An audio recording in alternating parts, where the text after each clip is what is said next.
तो सबसे पहले बात पश्चिम बंगाल में आगामी विधानसभा चुनाव को लेकर हो रही तैयारियों की। बीजेपी मिशन बंगाल पर जुट चुकी है। पार्टी की तैयारियों को धार देने के लिए केंद्रीय गृह मंत्री अमित शाह एक महीने में दूसरी दफा 2 दिवसीय दौरे पर शुक्रवार की देर रात कोलकाता पहुंच जाते हैं। देर रात यहां पहुंचने पर कोलकाता एयरपोर्ट पर प्रदेश भाजपा के शीर्ष नेताओं ने उनका जोरदार स्वागत किया।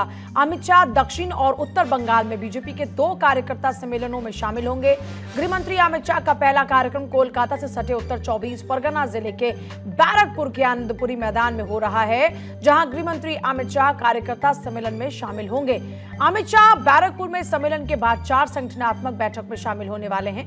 बनगांव, बशीरहाट, बारासात, बैरकपुर में भारतीय जनता पार्टी के कार्यकर्ताओं के साथ वो संवाद करने वाले हैं। इस कार्यक्रम के बाद कोलकाता एयरपोर्ट के माध्यम से विमान से वो उत्तर बंगाल के बागडोगरा पहुंचेंगे।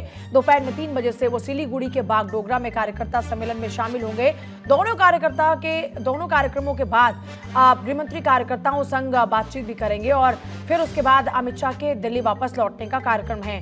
ये कार्यकर्ता सम्मेलन उसी तरह आयोजित होने वाला है जिससे जैसे आपने देखा पहले पिछले महीने शाह ने कोलकाता में जिला और मंडल स्तर के कार्यकर्ताओं के साथ साइंस सिटी में बातचीत की थी। जो बातचीत की थी उसी ढर्रे पर उसी तरीके से इस बार भी बातचीत का सिलसिला आगे बढ़ेगा।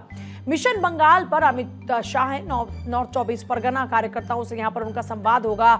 सिलीगुड़ी में सरकारी कार्यक्रम में वो भाग लेने वाले हैं और दूसरी ओर कोलकाता के आरजी कर मेडिकल कॉलेज और हॉस्पिटल में 9 अगस्त 2024 को दरिंदगी का शिकार महिला डॉक्टर के पिता न्याय के लिए गृह मंत्री अमित शाह से मिलना चाहते हैं और गृह मंत्री अमित शाह ने उनको मिलने का जो समय है जो मांगा गया था वो दिया है। बीजेपी प्रदेश अध्यक्ष अमित भट्टाचार्य के सामने भी अपनी चिंता जाहिर की।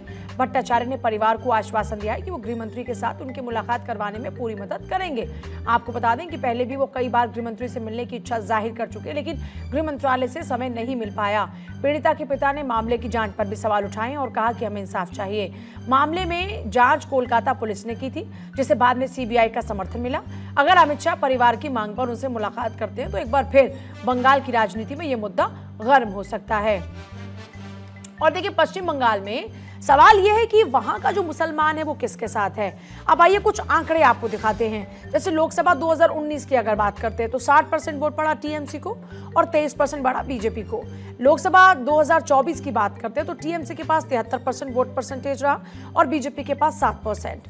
ये सीएसडीएस का सोर्स है। तो आप पश्चिम बंगाल की अगर राजनीति को समझें तो मौजूदा स्थिति यह है कि पश्चिम बंगाल में आगामी चुनाव को लेकर अपनी तरफ से पूरी कोशिश बीजेपी करती हुई नजर आ रही है। साथ ही साथ इससे पहले भी आपने देखा, चाहे आप चुनाव 2024 का हो या फिर इससे पहले का विधानसभा चुनाव हो, बीजेपी ने पूरी कोशिश की। लेकिन इस बार जो कोशिश की जा रही है उसमें बीजेपी को ये उम्मीद है कि इस बार सत्ता परिवर्तन हो सकता है।